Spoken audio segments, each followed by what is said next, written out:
Bab 1. Pelanggaran hak asasi manusia dalam perspektif Pancasila. 1. Makna hak dan kewajiban asasi manusia. Pengertian hak asasi manusia. Beberapa pengertian dikemukakan oleh para tokoh sebagai berikut. 1. John Locke, hak asasi manusia adalah hak yang dibawa sejak lahir, yang secara kodrati melekat pada setiap manusia dan tidak dapat diganggu-gugat. 2. Konjoro Porba Pranoto, hak asasi adalah hak yang bersifat asasi. 3. Undang-Undang Nomor 39 Tahun 1999, hak asasi manusia adalah seperangkat hak yang melekat pada hakikat dan keberadaan manusia sebagai makhluk Tuhan yang Maha Esa dan merupakan anugerahnya yang wajib dihormati, dijunjung tinggi dan dilindungi oleh negara, hukum, pemerintah, dan setiap orang demi kehormatan serta perlindungan harkat dan martabat manusia. Macam-macam hak asasi. Hak-hak asasi manusia mencakup beberapa bidang berikut. 1. Hak-hak asasi pribadi. 2. Hak-hak asasi ekonomi. 3. Hak-hak asasi politik. 4. Hak-hak asasi untuk mendapatkan perlakuan yang sama dalam hukum dan pemerintahan. 5. Hak-hak asasi sosial dan kebudayaan. 6.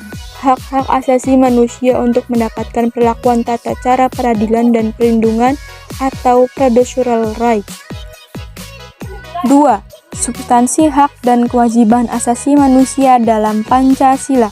Salah satu karakteristik hak dan kewajiban asasi manusia adalah bersifat universal. Nilai-nilai Pancasila dapat dikategorikan menjadi 3, yaitu nilai dasar, nilai instrumental, dan nilai praksis. Ketiga kategori nilai Pancasila tersebut mengandung jaminan atas hak asasi manusia, sebagaimana dipaparkan berikut ini. 1. Hak dan kewajiban asasi manusia dalam nilai dasar Pancasila. Nilai dasar berkaitan dengan hakikat kelima sila Pancasila. 2. Hak dan kewajiban asasi manusia dalam nilai instrumental Pancasila. Nilai instrumental merupakan penjabaran dari nilai-nilai dasar Pancasila. 3. Hak dan kewajiban asasi manusia dalam nilai praksis sila-sila Pancasila. Nilai praksis merupakan realisasi nilai-nilai instrumental suatu pengalaman dalam kehidupan sehari-hari. 3. Kasus pelanggaran hak asasi manusia. 1. Penyebab pelanggaran hak asasi manusia. Pelanggaran hak asasi manusia disebabkan oleh faktor-faktor berikut. 1. Faktor internal, yaitu dorongan untuk melakukan pelanggaran hak asasi manusia yang berasal dari diri pelaku pelanggar hak asasi manusia.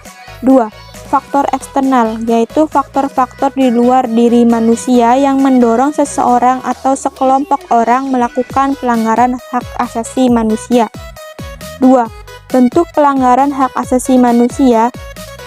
Pelanggaran hak asasi manusia yang sering muncul biasanya terjadi dalam dua bentuk, yaitu 1.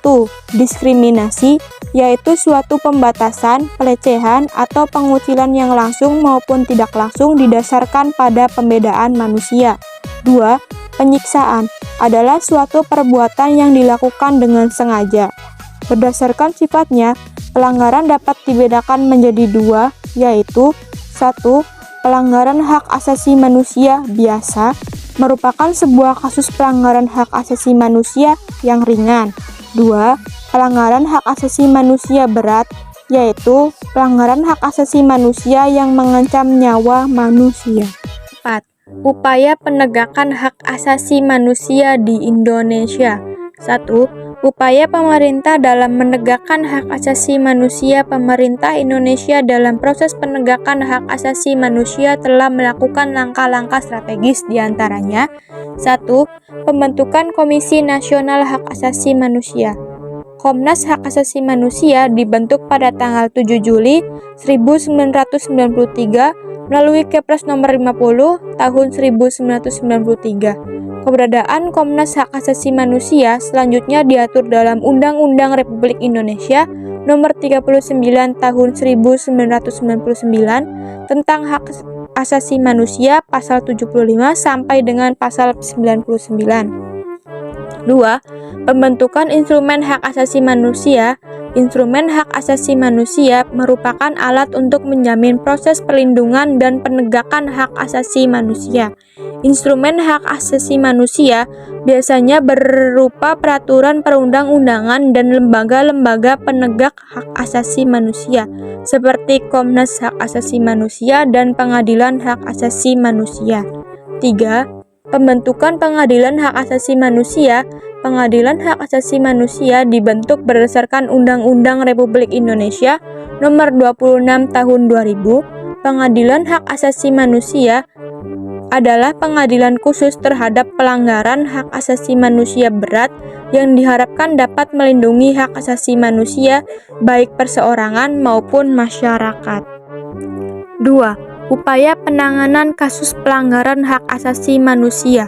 1. Upaya pencegahan hak asasi manusia. Berikut ini tindakan pencegahan yang dapat dilakukan untuk mengatasi berbagai kasus pelanggaran hak asasi manusia. 1. Supremasi hukum dan demokrasi harus ditegakkan. 2. Meningkatkan kualitas pelayanan publik. 3. Meningkatkan pengawasan dari masyarakat dan lembaga-lembaga politik. 2. Penanganan kasus pelanggaran hak asasi manusia di Pengadilan Hak Asasi Manusia. Pada dasarnya, secara tidak langsung, Pengadilan Hak Asasi Manusia mempertahankan harga diri bangsa kita sebagai bangsa yang merdeka, terutama di bidang pengadilan, dan menjamin terwujudnya nilai Pancasila. 3. Perilaku yang mendukung upaya penegakan hak asasi manusia di Indonesia. Upaya penegakan hak asasi manusia yang dilakukan oleh pemerintah tidak akan berhasil tanpa didukung oleh sikap dan perilaku warga negaranya yang mencerminkan kehormatan terhadap hak asasi manusia.